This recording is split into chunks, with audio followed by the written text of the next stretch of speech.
Welcome to my breakdown for episode 2 of The Legend of Vox Machina, the animated series created by Critical Role on Amazon Prime Video. At the time of this upload, the first 3 episodes are already out, so go check them out and support the cast who put a lot of time in the show. If you haven't already, check out my episode 1 Easter eggs and details breakdown for details from that episode. And last thing before we start, for fans of the campaign like me, we've probably got a good idea about what's to come in the future, but for the sake of new viewers, I won't be touching on those details too much to avoid spoiling it. At most, I'll mention things that aren't too revealing about future plans. Without further ado, let's go ahead and get started. Jumping right in, we get the foreshadowing of what's to come by the end of the episode when General Krieg mentions that there's a storm blowing through. This is a reference to General Krieg's nickname in his dragon form, the Iron Storm. Once again, when Vox Machina enters the palace of the Council of Taldore, we get to see Vex's favorite enemy / primeval awareness come into play. In the D&D rules, rangers are far more capable of tracking their favorite enemy, and primeval awareness allows them to detect them in any range nearby. Small detail you may have missed, but as Trinket makes his way through the party, you can see that Scanlan does not receive any love. Next, as Vex and Pike are sent to get information on blue dragons, we see Gilmore's Glorious Goods, a magic item shop featured in the Abdar Promenade of Amon. Now there's a lot of references to unpack within the interior, so let's get started. First of all, the taxidermied Crimson Weasel references the pet of a character in Critical Role's second campaign. Next, we see the smutty book Tusk Love, prominently displayed, which is also from the second campaign.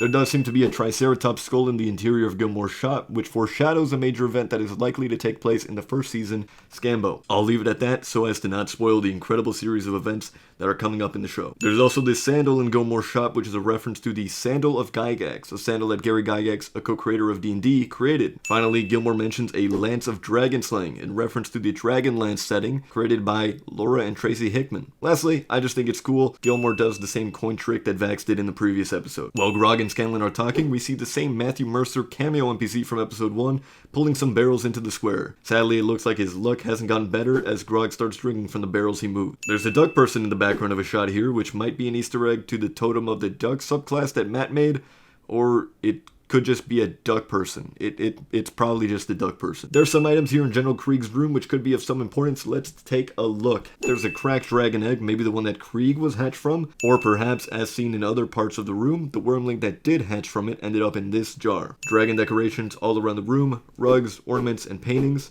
There's a strange skull on display. It looks like it could be a dragonborn skull. There's also this snake in a jar, and this thing that's in a jar. I don't actually know what this is. Lastly, there's a large blue gemstone, possibly a lodestone or spell component. At first I thought it may be residuum dust, which is the residue of arcane energy, but it doesn't seem to match too well. Within General Krieg's hoard of treasure, there are also some other references. First of all, the troll dick, which Scanlan is able to keep after the battle, is an item that Vox Machina actually had in the campaign, though they acquired it through a very different encounter with 2 trolls. Along with some various baubles, chalices, and items that look magical, there seems to be a dice tray in one of the stacks, fit with dice and what seemed to be a deck of spell cards. Finally, voicing this mysterious person who seemed to have been alerted by Keyleth is Cree Summer. Viewers of the campaign know who Cree Summer is voicing here, but to avoid spoilers, I'll leave it at that. We get to the fight against Brimsight, the Iron Storm, and see Vex using her blazing bowstring. This is a homebrew item made by Matt which allowed Vex to add some more damage to her shots. Scanlan uses Major Image to trick Brimsight, and interestingly enough, in this exchange we get Percy calling Vex a peasant, a little nod to Percy's aristocratic